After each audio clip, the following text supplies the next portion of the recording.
two situations you've experienced at work. The happiest you can recall, and the unhappiest you can recall. Now take a minute and jot those down. So I'm actually going to ask you to think about those during the course of this session as a way of testing the ideas that we're going to be sharing, and as a way of making a link between this kind of theory of happiness and your experience of it at work. And we'll also be at different points during the session actually breaking into small groups and having some small group discussions so that we can actually take advantage of the collective wisdom and experience that's in the room. So now that you've all done that. Happiness is one of the most cherished but elusive of human aspirations. How many of you have said something like this? I'll be happy when I get that promotion. I'll be happy when I get that good grade. I'll be happy when I lose 10 pounds. I'll be happy when I get that new car, bike, house, spouse. In many ways, in the dominant culture, we treat happiness on a contingency basis. We focus on productivity, results, impact, doing, action.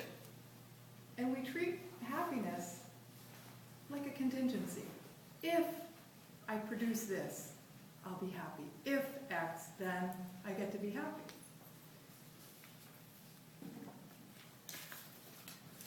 There are three assumptions about happiness that I want to challenge today. One is that success leads to happiness. That success comes first and the happiness comes later. Which, when you think about it, sounds sort of like you have to earn happiness. And you don't deserve happiness until you're successful. The second assumption I want to challenge is that happiness is out of our control. You know, they're happy people. It's sort of their disposition, or their circumstances make them happy, but it's really not something that we get to influence. The third assumption I want to challenge is that happiness at work is a luxury rather than a strategic imperative.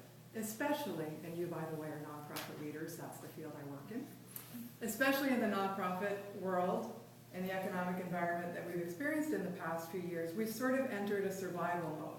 And we've trimmed a lot of things. And you know, who here is not sick of we need to do more with less? But we've entered this sort of survival approach.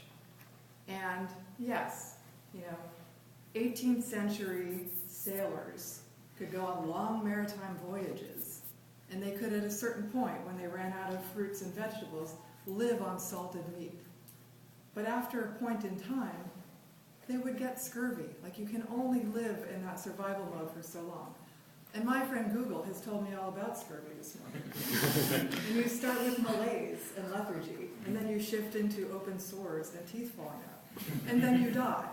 And I think there's actually an organizational parable here. That if our organizations don't prioritize happiness, then we will ultimately not thrive, and we will ultimately become extinct. And why is this important? First, for the individuals in this room, the nonprofit leaders who actually make nonprofit organizations succeed and have an impact in our communities, you know, there's a sense of put the oxygen mask on yourself first before you help those in the cabin around you. And so actually paying attention to the individual happiness of people who work in these mission-driven organizations is important. And then the second piece is that your organizations will be more effective if you invest in happiness. And the important work that you're trying to do, the huge social challenges that you're trying to address, you will become better at doing that work if you focus on workplace happiness.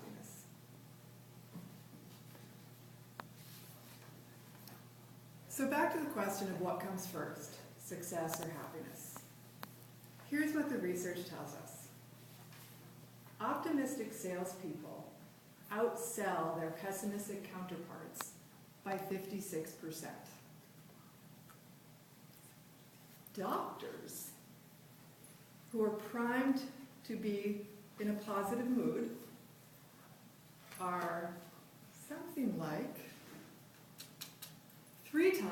more intelligent and creative in making diagnoses, and they're 19% faster in making correct diagnoses, which makes me want to, like, show my doctor a little YouTube video of kittens before I see them.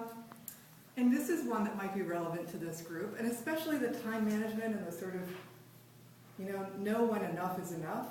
Students who are primed to feel happy far outperform their neutral peers on math achievement tests.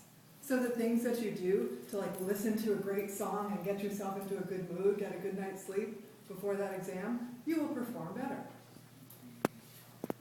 So happiness is strongly linked to productivity and performance, but it actually comes first.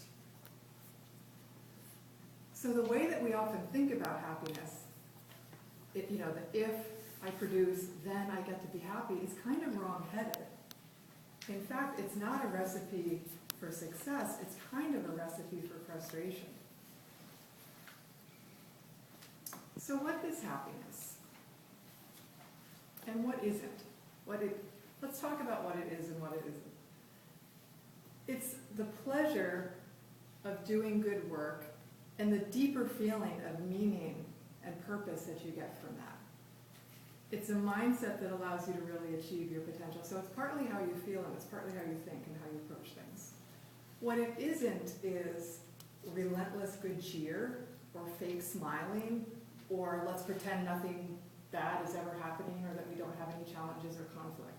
And I think that's a real challenge when we talk about strengthening organizational culture, that people feel like they have to fake it and it feels inauthentic and kind of creepy. And that's definitely not what we're talking about. And because the theme of today's meeting is time management, I'm going to leave it as a cliffhanger there with a red card that was just flashed to me. I'm not even going to get to that. I'm going to get to that in my next talk. And so thank you very much for your attention.